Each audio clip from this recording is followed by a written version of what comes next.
बहुत बेसिक पढ़ाई की है सीयूईटी के लिए, एनसीईआरटी फॉलो की है मैंने। आजमगढ़ जिले से ये आते हैं। आजमगढ़ से लेके दिल्ली तक कैसे इनका सफ़र रहा, जानेंगे इनसे। So hello everyone and welcome to our channel. आज हमारे साथ हैं सीयूईटी के एक टॉपर सूरज यादव, जो इस समय वर्तमान में हंसराज कॉलेज दिल्ली विश्वविद्यालय में पढ़ रहे हैं। और इन्होंने सीयूईटी की तैयारी काफ़ी मतलब बेसिक लेवल से की है, जो आज जिस मुकाम पे पहुंच चुके हैं। इनसे कुछ हम लोग बातें करेंगे, कुछ जानेंगे कि स्ट्रेटजी क्या रही इनकी, किस तरीके से इन्होंने पढ़ाई की, इनका अपना बैकग्राउंड क्या है और मतलब किस तरीके से इनका सफ़र रहा। आजमगढ़ जिले से ये आते हैं, आजमगढ़ से लेके दिल्ली तक कैसे इनका सफ़र रहा, जानेंगे इनसे। सूरज, स्वागत है आपका चैनल पे। तो सबसे पहला प्रश्न मेरा ये रहेगा कि आपका मतलब बोर्ड कौन सा था?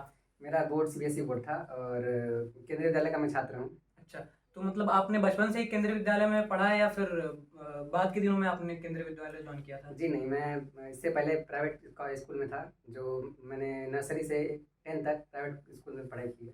उसके बाद 11th और 12th मैंने केंद्रीय विद्यालय से किया है। जी, बेहतर। तो मेरे ख्याल से आपका स्ट्रीम कॉमर्स ही रहा होगा।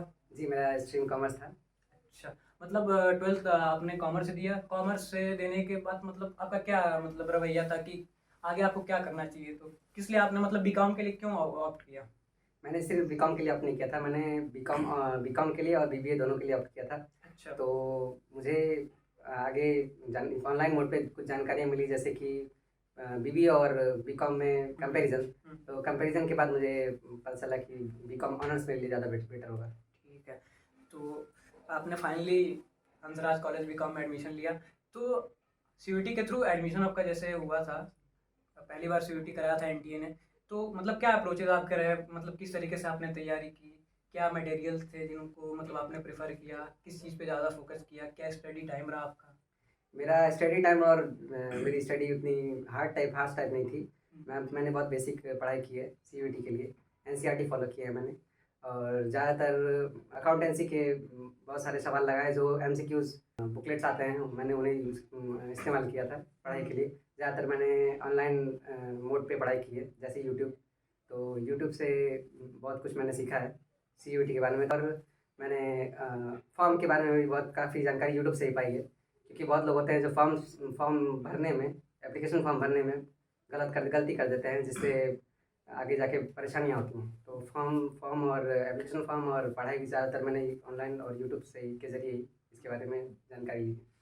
जैसा कि उन्होंने बताया कि फॉर्म एक बहुत इंपॉर्टेंट चीज़ होती है जिसको बहुत ध्यान से भरना चाहिए। काफ़ी लोगों से मेरी बात हुई जिनका पता चला कि काफ़ी अच्छे मार्क्स आए थे उनके सीयूईटी में, पर बाद में उनका एडमिशन बस इस वजह से रुक गया क्योंकि उन्होंने गलत फॉर्म भरे थे, गलत डिटेल्स डाल दी थी बहुत लोग ने फॉर्म में। अपने प्रेफरेंस भी ऊपर नीचे या बहुत सही से नहीं भरे थे अपने हम्म, प्रेफरेंस। कॉलेज प्रेफरेंस सही से भरने चाहिए, ताकि आपको अच्छा कॉलेज, अपनी अच्छी अपॉर्चुनिटी मिल सके। हम्म, अच्छी अपॉर्चुनिटी इसी वजह से नहीं मिलती कि ज़्यादातर आप लोगों ने फॉर्म में एप्लीकेशन फॉर्म में गड़बड़ी की थी। कि मतलब मेरी आपसे पहले भी बात हुई थी कि आपने उस बारे में बताया था कि जैसे प्रेफरेंसेस भरने में या फिर कॉलेज में बड़ा रिसर्च करना पड़ा था आपको, जी, तो मतलब उस चीज़ को लेके आप क्या कहेंगे फिर?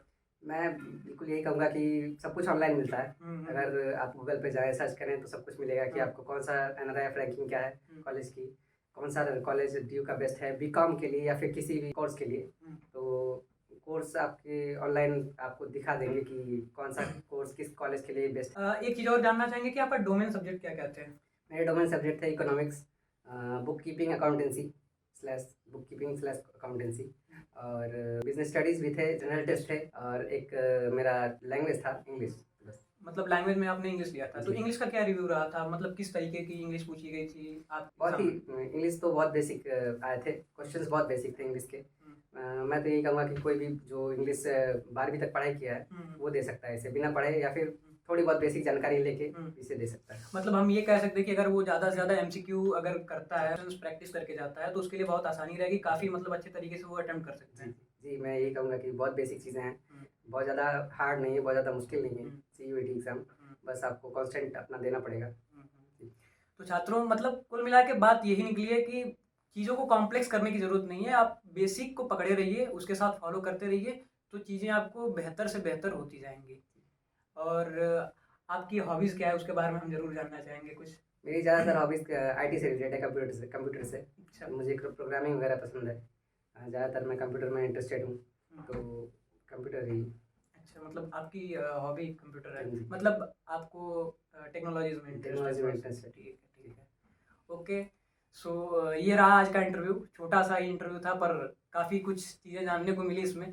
आई होप आप सब जुड़े रहेंगे चैनल के साथ, और जो भी स्ट्रैटेजीज़ की वीडियोस या फिर टॉपर टॉक या फिर जो MCQ प्रैक्टिस या जो भी बातें कही गई हैं वो चैनल पे आपको प्रोवाइड करती रह जाएंगी। जुड़े रहिए। जय हिंद।